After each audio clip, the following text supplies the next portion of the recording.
Hello, everybody. It's George from Ireland. Welcome back to the channel once again.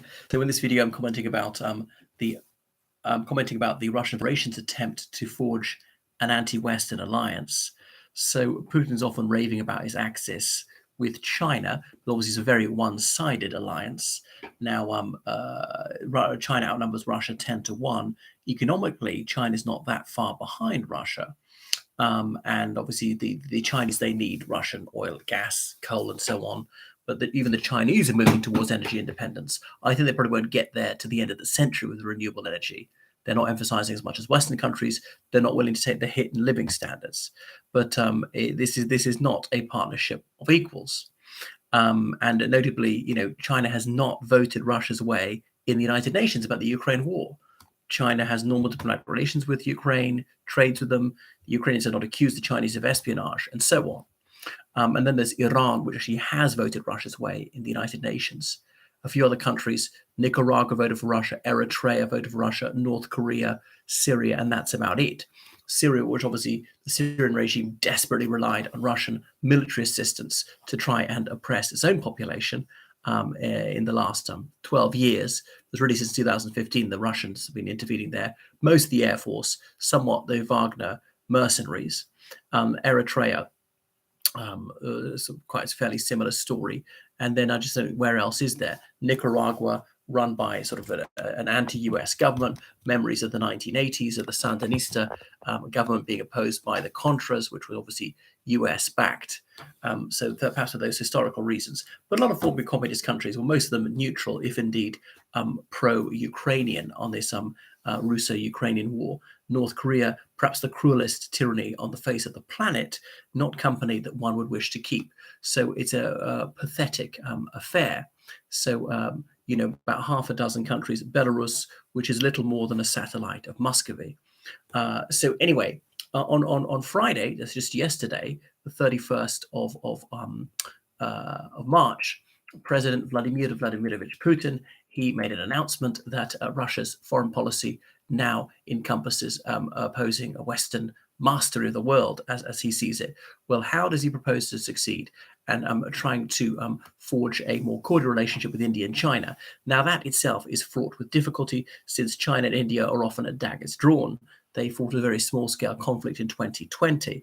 They are at best strategic rivals, and there's a rather unfriendly rivalry because the Chinese are a disputatious lot, and they claim their frontier with India is disputable. Well, even maps that are published in India have the compulsory rider. The borders, external borders of India may have not been confirmed and may not be correct in case India wishes to lay claim to more. India, the Republic of India, is of course a successor state of the British Raj, and many of these borders were settled in the Britannic epoch. And so India doesn't want to lose a millimeter of that ground, but might want to claim more. So they have this vexatious relationship with their colonial heritage. Anyway, so that's difficult there.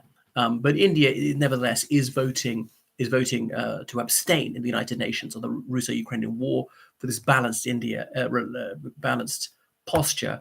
India's been rewarded by Russia with cheap oil and gas imports, and indeed Russian oil sales to India have increased 22-fold since the war began 400 days ago. Exactly.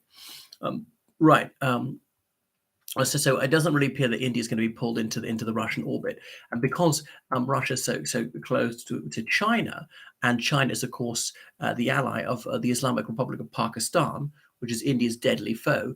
Therefore, you can't actually, as Russia, have a very amicable relationship with India. It's not necessarily going to be hostile. Russia's been reduced to having to purchase shells from North Korea, drones from Iran, and indeed from China, assault rifles. So this is not what a superpower ought to be doing when fighting a country which is much smaller and much feebler than itself. Admittedly, Ukraine's been armed by some mighty countries such as the United States. So there is no really overarching ideology here. India, which is genuinely democratic, in which there is free speech, even that's been curtailed a bit under Narendra Modi, in which there are fair trials and so on. What have they got in common with a cruelly oppressive regime run by this demented personality cult in North Korea? Not a great deal. So it's not like Marxist-Leninism, which supposedly had universal applicability. So I fail to see what what they've got in common here. All right, the enemy of my enemy is my friend, but India's not really anti-Occidental. They might want some reparatory payments from the United Kingdom, but what's their beef with, goodness knows, New Zealand or France or something like that, or Canada? So they're not necessarily hostile to all Western countries, and they share the values of most Western countries. So that's it. These are the unfriendly countries which have imposed sanctions on Ukraine, but some of them are non-Western on Russia because of the invasion of Ukraine. Some of the sanctioning countries are non-Western, like Japan and South Korea and so forth. So Russia's just taken charge of the Security Council of the United Nations. And that's why Putin is demanding a major shape-up of world affairs. Well, I don't see how it's going to happen. And that's why there's increasingly strident anti-Occidental rhetoric in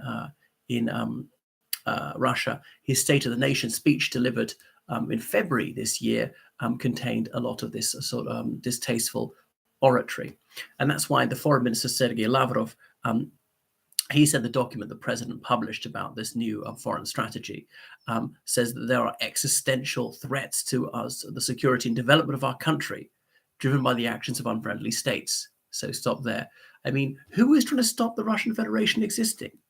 I mean, so this is cloud cuckoo land. These are outrageous lies. It's victim blaming as usual.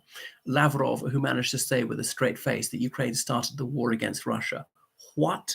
When Russia attacked Ukraine by land, sea, and air, Russia, which has obviously been invading for 8 years, a quite limited war until 2022, which attempted the murder of the Ukrainian president in 2004, trying to poison Viktor Yushchenko and so on, which is obviously was illegally occupying 10% of Ukraine even before this war began in earnest in February 2022. That Ukraine started the war against them. I mean, just what an outrageous and imbecilic lie. And that's the sort of rank dishonesty that typifies the Kremlin's public discourse. Anyway, so they said that the United States of America is driving anti-Russian sentiment. Well, that's obviously not true. It's not like they're against Russian cuisine or dancing or music or anything like that. And why is it that Russians are moving to the United States? Why is it virtually no Russians? So why is it virtually no Americans move to Russia? There are a few business executives, there are a few journalists. There won't be many more after that Wall Street Journal journalist has been jailed for supposed espionage, i.e. journalism, as in going to check out a story. There was no secrecy about this, but really just to be treated as a hostage. So what are these anti-Western values? I suppose it's being totally hostile to the free media. That would be one of them, total state control of the media.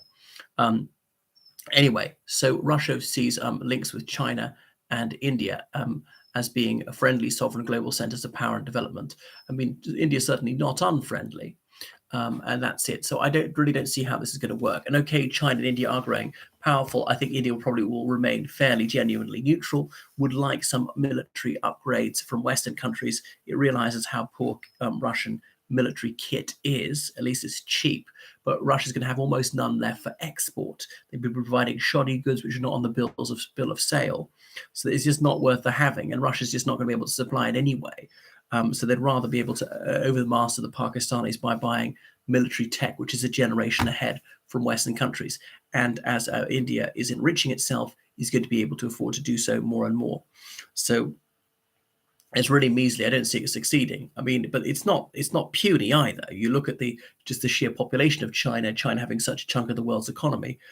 There is some considerable force here, but there's not such a community of interests between Russia and China. And China may begin to dispute the border that some of this land was annexed from China in the late 19th century by Russia. Well, thank you for watching my video. Toodaloo.